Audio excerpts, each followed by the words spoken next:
అయితే నిన్న ఎవరైతే బహుజనవాది అని చెప్పుకున్నటువంటి ఆర్ఎస్ ప్రవీణ్ కుమార్ ఈరోజు గతంలో తెలంగాణ రాకముందు 2011 నుంచి 2020 దాదాపు 11-12 సంవత్సరాల పాటుగా ఇక్కడ ఉన్నటువంటి దళిత జాతికి ఆయన ఒక ఆశా కిరణంగా మారిండు. ఓన్లీ దళిత జాతి కాదు, బహుజన జాతి కూడా ఆయన ఒక ఆశా కిరణంలో మారి ఈరోజు పెద్ద ఎత్తున అందరికీ కూడా ఈరోజు కేవలం చదువుతోటే సమాజం బాగుపడదు, చదువుతో పాటు అనేక రంగాలు ఉన్నాయి అనుకుంటూ ఈరోజు ఆర్ఎస్పి గారు చాలామందిని కూడా ఈరోజు పెద్ద ఎత్తున వెలుగులోకి తీసుకొచ్చినటువంటి ఘనత ఆయనకుంది. వాస్తవంగా ఆయన ఒక ఐపీఎస్ ఆఫీసర్ అయినప్పటికీ కూడా ఈరోజు ఒక అడ్మినిస్ట్రేటివ్ పొజిషన్లోకి డిప్యూటేషన్లో వెళ్ళి గతంలో 2011లో తెలంగాణ ఉద్యమం పీక్ స్థాయిలో ఉన్నప్పుడు కూడా ఈరోజు ఇక్కడ ఉన్నటువంటి దళిత బహుజనుల ఈరోజు వాళ్ళ ఎదుగుదల జరిగితేనే తెలంగాణ ఫలాలు తెలంగాణకు సంబంధించినటువంటి ఈరోజు పెద్ద ఎత్తున వాళ్ళ అభివృద్ధి జరుగుతుంది అనేటువంటి కోణంలో అతను ఒక అడ్మినిస్ట్రేటివ్ ఆఫీసర్ అయినప్పటికీ కూడా ఒక నిరంతర పోరాటవాదిగా నిరంతర ఉద్యమకారుడిగా ఆయనకు ఒక మంచి పేరుంది. అయితే 2021లో ఆయన తన జాబ్కి రిజైన్ చేసి బీఎస్పీలో జాయిన్ కావడం జరిగింది. బహుజన సమాజ్వాదీ పార్టీ అయినటువంటి మాయావతి పార్టీలోకి ఆయన చేరి ఇక్కడ ఉన్నటువంటి తెలంగాణలో ఉన్నటువంటి బహుజన సమాజాన్ని ఏకం చేస్తా అని చెప్పేసి నడుం బిగించి బయలుదేరిన అని చెప్పుకున్నటువంటి ఆర్ఎస్పి అనేకమైనటువంటి ఉద్యమాలు చేయడం జరిగింది. కేసీఆర్ ఈ కల్వకుంట్ల కుటుంబ అవినీతి పైన అలుపెరగని పోరాటం చేసిండు అనడంలో ఎలాంటి అతిశయోక్తి లేదు. కానీ ప్రస్తుతం తెలంగాణ రాష్ట్రంలో గత 2 పర్యాయాలు కల్వకుంట్ల కుటుంబం పాలించింది. ఇక్కడ జరుగుతున్నటువంటి కుటుంబ పాలన కావచ్చు, దొరల పెత్తందారితనం కావచ్చు, లేదంటే అవినీతి అక్రమాలు కావచ్చు, ఈరోజు దొరలు తమ ఆధిపత్యాన్ని స్పష్టంగా ఈరోజు తెలంగాణలో వాళ్ళ ఆధిపత్యం కొనసాగుతున్న విషయం కూడా మనందరం కూడా గమనించాలి. ఇక్కడ తెలంగాణ రాష్ట్రం వస్తే సామాజిక న్యాయం జరుగుతుందని భావించినటువంటి అనేక మంది ఉద్యమకారులు ఎవరైతే ఉన్నారో ఈరోజు వాళ్ళ ఆశలను కుంగలో దొక్కుతూ ఇక్కడ తెలంగాణలో ఒక రెడ్డి వర్సెస్ వెలమ అనేటువంటి ఒక ఆధిపత్య పోరులో భాగంగా ఇక్కడ ఉన్నటువంటి బహుజన సమాజం అంతా కూడా ఈరోజు మగ్గిపోతూ ఉన్న విషయం కూడా మనందరం కూడా గమనించాలి. అయితే ఈ క్రమంలో నిన్న ఆర్ఎస్ ప్రవీణ్ కుమార్ అని చెప్పుకున్నటువంటి ఆర్ఎస్పి తన యొక్క బీఆర్ఎస్ అనే కంటే కూడా తన యొక్క కల్వకుంట్ల కుటుంబ మాస్క్ను తొలగించి అసలు స్వరూపాన్ని బయట పెడుతున్నాడు అనేటువంటి ఒక విమర్శలు బలంగా వినిపిస్తూ ఉన్నాయి తెలంగాణ సమాజంలో. బీఎస్పీ అనేది ఎందుకు ఈరోజు బలపడ్డది? ఈరోజు కేవలం కేసీఆర్ను మళ్ళీ అధికారంలోకి తీసుకురావడానికి కేసీఆర్ వదిలిన బాణమా ఆర్ఎస్పీ అనేది చర్చ బలంగా జరుగుతూ ఉంది. దాన్ని కాలోజీ టీవీ స్పష్టంగా తెలంగాణ సమాజానికి తెలియజేయాలనేటువంటి ఒక ఉద్దేశంతో ఈరోజు ఈ స్టోరీ చేస్తూ ఉన్నాం. 2021కి ముందు ఆర్ఎస్పి ఎవరైతే ఉన్నారో బీఆర్ఎస్పి అని మేము చెప్తా ఉన్నాం. బీఆర్ఎస్పి అని ఎవరైతే ఉన్నారో ఆయనే 2021కి ముందు కేసీఆర్ రాజకీయ క్రినీడలో భాగంగా బయలుదేరిండు, తెలంగాణ సమాజాన్ని విచ్ఛిన్నం చేయడానికి బయలుదేరిండా అనేటువంటి ఒక చర్చ బలంగా జరుగుతూ ఉంది.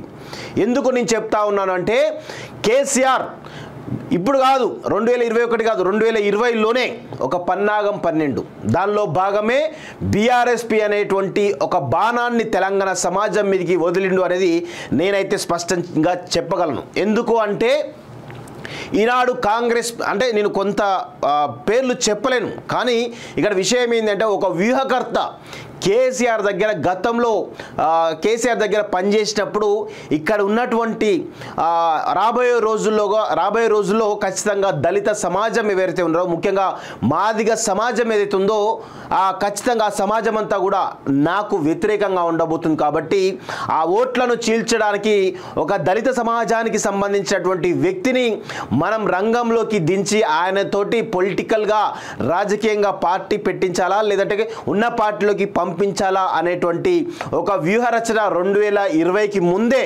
కేసీఆర్ రచించిండు. దాని ప్రకారమే ఆ వ్యూహంలో భాగంగానే ముందుకు సాగిండు అనేది మనం స్పష్టంగా చెప్పగలం.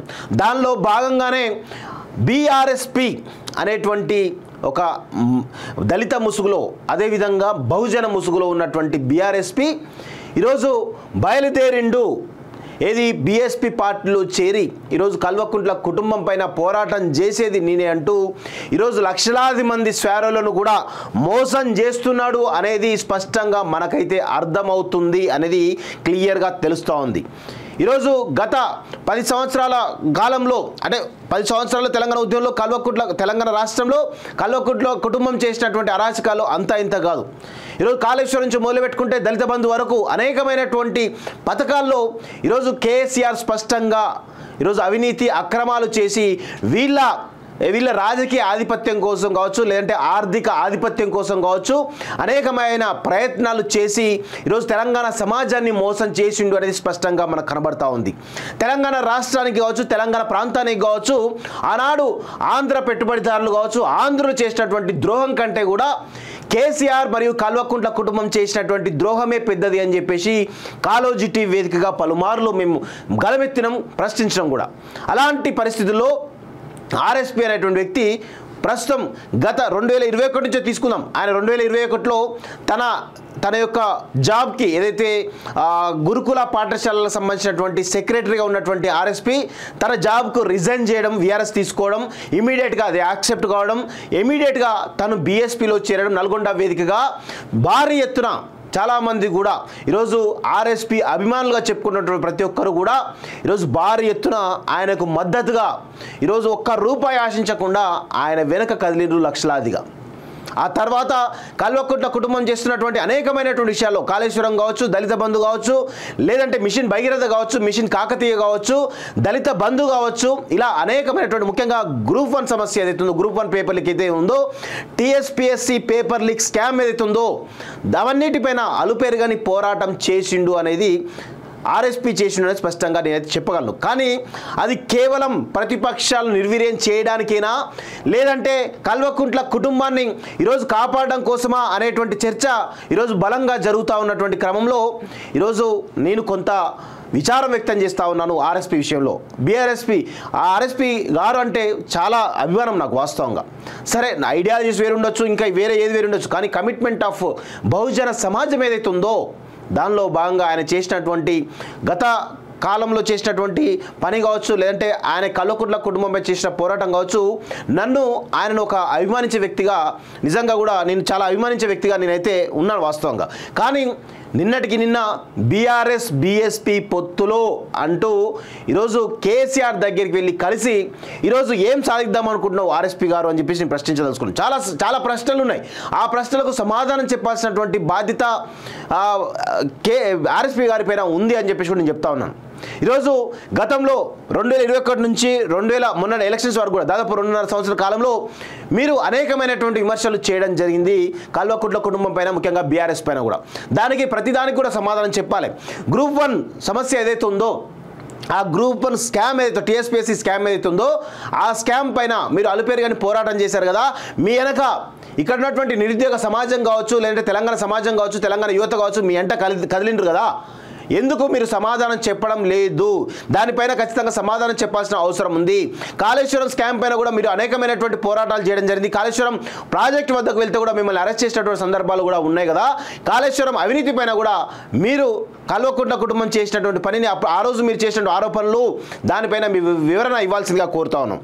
ఈరోజు దళిత బంధుతోటి ఎంతమంది దళితుల జీవితాలు బాగుపడ్డాయో ఈరోజు తెలంగాణ సమాజానికి ఆర్ఎస్పీ చెప్పి, ఒకవేళ ఆ నిజంగా దళిత బంధుతోటి దళితుల జీవితాలు బాగుపడ్డాయా అనేటువంటి కోణంలో మాట్లాడితే ఆ ఎంతమంది దళితుల జీవితాలు బాగుపడ్డాయి, ఎంతమంది దళిత కుటుంబాలు ఈరోజు పెద్ద ఎత్తున బాగుపడ్డాయో ఈరోజు ప్రజలకు చెప్పాల్సినటువంటి బాధ్యత ఉంది. ఈరోజు మిషన్ భగీరథ కావచ్చు, మిషన్ కాకతీయ కావచ్చు, చెప్పుకుంటూ పోతే అనేకమైనటువంటి విషయాల్లో ఈరోజు ఆర్ఎస్పీ గారు తెలంగాణ సమాజానికి సమాధానం చెప్పాల్సిన అవసరం ఉంది. ఒకవేళ తెలంగాణ సమాజానికి కనుక సమాధానం చెప్పలేకపోతే ఖచ్చితంగా క్షమాపణ చెప్పాల్సిన అవసరం ఉందని చెప్పేసి కూడా ఈరోజు నా వ్యక్తిగత అభిప్రాయం నేను చెప్తా ఉన్నాను మిత్రులారా. ఎందుకు అంటే గత 2.5 సంవత్సరాల కాలంలో మాలాంటి యువత ఎంతోమంది ఉన్నారు. ఈరోజు కల్వకుంట్ల కుటుంబం తెలంగాణ నిరుద్యోగ యువతకు ఉద్యోగాలు రాకుండా చేస్తున్నటువంటి క్రమంలో మీరు గలమెత్తితే కదా మీ ఎంబడి తెలంగాణ సమాజం మొత్తం కూడా కదిలింది. మరి ఎందుకు ఈ యొక్క 3 నెలల కాలంలో, అంటే 100 రోజుల కాలంలోనే మీకు కేసీఆర్ ప్రీతిపాత్రుడైందా? కేసీఆర్ చేసినటువంటి పాపాలు ఈరోజు కరిగిపోయినాయా? కేసీఆర్ పాపాలను కడగడానికి మీరేమైనా వస్తున్నారా అనేది తెలంగాణ సమాజానికి ఖచ్చితంగా చెప్పాలి, సమాధానం చెప్పాలి. తెలంగాణ ప్రజలకు సమాధానం చెప్పాల్సినటువంటి బాధ్యత ఈరోజు ఆర్ఎస్పీ గారిపైన ఉంది అని చెప్పేసి కూడా నేను కోరుతా ఉన్నాను మిత్రులారా. గతంలోనే ఈయన వీఆర్ఎస్ తీసుకున్నప్పుడే దిశలో ఆర్టికల్ రావడం జరిగింది. వీఆర్ఎస్ వెనక టీఆర్ఎస్. గతంలో మేము కూడా చెప్పినాం. ఏం చెప్పినామంటే ఈయన బీఆర్ఎస్లో చేరేటువంటి అవకాశాలు అనేటువంటి కోణంలో కూడా నీకు స్టోరీ చేయడం జరిగింది. తర్వాత ఆయన బీఎస్పీలోకి వచ్చిన తర్వాత ఎందుకో నాకే ఇబ్బంది, నేనేమైనా తప్పు చేశానా అనే విషయంలో అని కొంత పశ్చాత్తాపడే ఆ వీడియో కూడా నేను డిలీట్ చేయడం జరిగింది. కానీ ప్రస్తుతం పరిణామాల్లో గత 2.5 సంవత్సరాలుగా ఈ బహుజన సమాజాన్ని ఏమన్నా ఆయన మోసం చేసిండా అనేటువంటి ఒక చర్చ బలంగా జరుగుతోంది. ఇది దిశలో రావడం జరిగింది. నాడు వీకే సింగ్ దరఖాస్తు తిరస్కరణ, ఆకునూరి మురళికి 2.5 నెలలు, ఎన్నికల కోసమే త్వరగా యాక్సెప్టెన్స్ అంటూ చూసినాం. అప్లై చేసిన 24 గంటలను ఆమోదం. సాంఘిక సంక్షేమ గురుకులాల కార్యదర్శి ఐపీఎస్ అధికారి ఆర్ఎస్ ప్రవీణ్ కుమార్ వీఆర్ఎస్ ఎందుకు తీసుకున్నట్టు, ఆయన దరఖాస్తు చేసుకున్న 24 గంటల వ్యవధిలోనే ప్రభుత్వం ఎందుకు ఆమోదించింది అనేది రాష్ట్రంలో చర్చనీయాంశమైంది. కరీంనగర్ పట్టభద్రుల నియోజకవర్గం నుంచి పోటీ చేసిన డీటీసీ చంద్రశేఖర్ గౌడ్ రాజీనామాను ఇలాగే గంటల వ్యవధిలో ఆమోదించి ఆయన ఎన్నికల బరిలో నిలిపింది. గతంలో ఇలాగే వీఆర్ఎస్ కోరిన జైలు శాఖ డీజీ వీకే సింగ్ దరఖాస్తు నెలల తరబడి పెండింగ్లో పెట్టింది. ఐఏఎస్ అధికారి ఆకునూరి మురళి సైతం వీఆర్ఎస్కు దరఖాస్తు చేసుకోగా 2.5 నెలలు నాంచి చివరకు ఓకే చేసింది. ఆర్ఎస్ ప్రవీణ్ కుమార్ వీఆర్ఎస్కు గంటల వ్యవధిలోనే రాష్ట్ర ప్రభుత్వం ఓకే చెప్పడం అనేక అనుమానాలకు తావిస్తుంది అంటూ చూస్తాం. అంటే టార్గెట్ 2023 ఎన్నికల కోసమే గత కాంగ్రెస్ పార్టీకి కానీ లేదా బీజేపీకి కానీ ఓటు బ్యాంక్ ఏ విధంగా షిఫ్ట్ అయ్యే అవకాశాలు ఉన్నాయి కాబట్టి భారీ ఎత్తున షిఫ్ట్ అయ్యే అవకాశం ఉంది. ఈరోజు బీఆర్ఎస్ మళ్ళీ మనగడ కోల్పోతున్న ఉద్దేశంతో ఆర్ఎస్పీని రంగంలోకి దించారనేది స్పష్టంగా తెలుస్తుంది. దీనికి సంబంధించి ఒకసారి మీకు కొన్ని విషయాలు చూపించే ప్రయత్నం చేస్తాం మిత్రులారా. ఆకునూరి మురళి గారు చాలా సంచలనమైనటువంటి ట్వీట్ పెట్టడం జరిగింది. ఎలా రెస్పాండ్ అవ్వాలో అర్థం కావడం లేదు. ఆర్ఎస్పీ గారు గత 2 సంవత్సరాలు మీరు బీఆర్ఎస్ మీద చెప్పినవని తప్పులు అయినట్టేనా? అప్పుడు దుర్మార్గుడే కనబడిన కేసీఆర్ ఇప్పుడు హీరో అయిందా? గాడిద మీద ఎక్కి అయినా పర్లేదు, మీరు ఎంపీ అవ్వాల్సిందేనా? ఐ అపాలజైజ్ డాంకీ అంటూ, అంటే గాడిదకే నేను సారీ చెప్తున్నాను గాడితో ఆర్ఎస్పీ గారు పోల్చినందుకంటూ చెప్తా ఉన్నారు. రేపు బీఆర్ఎస్ కేంద్రంలో ఎవరికి సపోర్ట్ చేస్తుందో మీకు తెలియదా? రాజ్యాంగాన్ని ఎవరు రద్దు చేస్తారో మీకు తెలియదా? రాజకీయాల్లో విలువలు ఉండవనే వాదనను మీరు కూడా అనుసరిస్తారా? అన్యాయం పోలీస్ బాస్, కరెక్ట్ కాదు మీ స్టెప్. యువత ఇంకా ఎవరు నమ్మరు మిమ్మల్ని మీ రాజకీయాలు చూశాక. సారీ మిస్టర్ ఆర్ఎస్పీ బీఎస్పీ అంటూ ఈరోజు చాలా సంచలనమైన, మామూలు విషయం కాదు. ఇలా చాలా అంశాలు కూడా. ఎందుకంటే యువత ఈరోజు అనేకమైనటువంటి విషయాల్లో చూసినట్లయితే మనం చూసినట్లయితే వారి కోసం వారి వెనకాల మాకు అండగా ఎవరు నిలబడతారని చెప్పి ప్రతిసారి కూడా వెయిట్ చేస్తూ ఉంటుంది. ఇందులో కోదండరామ్ సార్ లాంటి వాళ్ళను నమ్మింది. వారు కూడా అనేకమైన అవకాశాలు ఉన్నప్పటికీ కూడా వారు ఎక్కడ కూడా ఒక ప్రజల పక్షాన ఉన్నారు తప్ప ఈరోజు ఎక్కడ కూడా వాళ్ళు లొంగలేదు. వాస్తవంగా ప్రస్తుతం ప్రజాపాలన విషయంలో కొంత కాంగ్రెస్కు మొదటి నుంచి కూడా ఫేవర్గా ఉన్న విషయం మనకు తెలుస్తోంది. కానీ ఆర్ఎస్పీ లాంటి వాళ్ళు ఈరోజు పెద్ద ఎత్తున మోసం చేస్తున్నారు అనేది ఈ ట్వీట్లో స్పష్టంగా కనబడతా ఉంది. సో దీనికి ఖచ్చితంగా మూల్యం చెల్లించుకోక తప్పదు ఆర్ఎస్పీ అని చెప్పి తెలుస్తూ ఉంది. చెంచా యుగం ఆవిర్భావ దినం అంటూ ఇట్లా చూస్తూ ఉన్నారు. ఇలా మీన్స్ పెట్టడం జరిగింది. విషాదరం గారు చాలా సంచలన ట్వీట్ పెట్టడం జరిగింది. చీకటి మిత్రులు వెలుగులోకి వచ్చారు. అదేనండి ఆర్ఎస్పీ కేసీఆర్ పొత్తు అంటే. ఇన్నాళ్ళు ఆర్ఎస్ ప్రవీణ్ కేసీఆర్పై చేసిన యుద్ధం ఒక పెద్ద బూటకం, నాటకం, పచ్చి బోగస్ అని తేలిపోయింది. అసలు రహస్యం బద్దలైపోయింది. బహుజన వర్గాలకు ఒక స్పష్టత వచ్చింది అంటూ విషాదరన్ మహారాజుకు ఈరోజు ఆర్ఎస్పీ గారికి పెద్ద ఎత్తున ట్వీట్ పెట్టడం జరిగింది వారి ట్విట్టర్లో. సో గతంలో ఆర్ఎస్పీకును విషాదరం మధ్య ఈరోజు పచ్చగడ్డి వేస్తే రగిలేంత ఈరోజు వాళ్ళ మధ్య వైరం ఉంది వాస్తవంగా. ఈరోజు ఈ విషయంలో విషాదరం గారిని మనం మెచ్చుకోవాలి వాస్తవంగా. ఎందుకంటే తను నమ్మిన సిద్ధాంతం కోసం ఆయన బయలుదేరిండు అదే కోణంలో తప్ప ఆయన ఎక్కడ కూడా డైవర్ట్ కాలేదు వాస్తవంగా. అదే దశలో ఆయనకు కాంగ్రెస్ ఆఫర్ ఇచ్చినా ఇంకా ఏ పార్టీ ఆఫర్ ఇచ్చినా కానీ దాన్ని సునీతంగా తిరస్కరించి తను నిలబడినటువంటి సిద్ధాంతం కోసం ఆయన ముందుకు సాగుతా ఉన్న విషయంలో మనం ఆయనను అప్రిషియేట్ చేయాల్సిన అవసరం ఉంది వాస్తవంగా. ఇందులో వెంకటేష్ చౌహాన్ ఆ పార్టీ రాష్ట్ర కోఆర్డినేటర్ అధికార ప్రతినిధి ఎవరుతున్నారో ఆయన రిజైన్ చేయడం జరిగింది. తెలంగాణ రాష్ట్రంలో మారుతున్న రాజకీయ సమీకరణ నేపథ్యంలో బహుజన సమాజ్ పార్టీ ప్రాథమిక సభ్యత్వం రాజీనామా చేస్తామని చెప్పేసి ఆయన కూడా చెప్పడం జరిగింది వాస్తవంగా. సో ఇట్లా అనేకమైన బీఆర్ఎస్పీ దీనికి సంబంధించి ఒకసారి ఇందులో క్లియర్గా దిశలో రావడం జరిగింది. ఒకసారి దిశలో ఏమొచ్చిందో ఒకసారి చూసేటువంటి ప్రయత్నం చేద్దాం. బీఆర్ఎస్పీ నిన్నదాకా బీఆర్ఎస్ హటావో తెలంగాణ బచావో నినాదం, నేడు సెక్యులర్ నేత అంటూ కేసీఆర్పై పొగడ్తలు, ప్రజల బావు కోసమే స్నేహం అంటూ వివరణ, మాయావతి బాటలోనే ఆర్ఎస్పీ అంటూ ఒకరిని చూస్తూ ఉన్నాం కదా. ఒకసారి దీని గురించి కూడా ఒకసారి చదివేటువంటి ప్రయత్నం చేద్దాం. బీఆర్ఎస్ బీఎస్పీల మధ్య కుదిరిన పొత్తు సరికొత్త రాజకీయ చర్చకు దారితీసింది. కేసీఆర్తో ఆర్ఎస్ ప్రవీణ్ కుమార్ భేటీ కూడా చర్చనీయాంశంగా మారింది. లోక్సభ ఎన్నికల్లో రెండు పార్టీలు కలిసి పోటీ చేయాలనుకుంటూ ఆర్ఎస్పీ ప్రకటించిన వెంటనే ఆయనపై విమర్శలు వెలువెత్తాయి. ఐపీఎస్ ఆఫీసర్గా స్వచ్ఛంద పదవి విరమణ చేసి బీఎస్పీలో చేరిన తర్వాత కేసీఆర్పై తీవ్ర స్థాయిలో విమర్శలు చేసిన ఆర్ఎస్పీ ఇప్పుడు ఆయనతో స్నేహం చేయడానికి చాలా మంది తప్పుపడుతున్నారు. అసెంబ్లీ ఎన్నికల సమయంలో కేసీఆర్ కో హటావో తెలంగాణ బచావో అని పిలిపించిన ఆర్ఎస్పీ ఇప్పుడు ఆయనతో జతకట్టడం విమర్శలకు దారితీసింది. మొదటి నుంచి కూడా అనుమానాలు, వాస్తవం కూడా మొదటి నుంచి కూడా అనుమానాలు ఉన్నాయనే విషయం కూడా తెలుస్తోంది.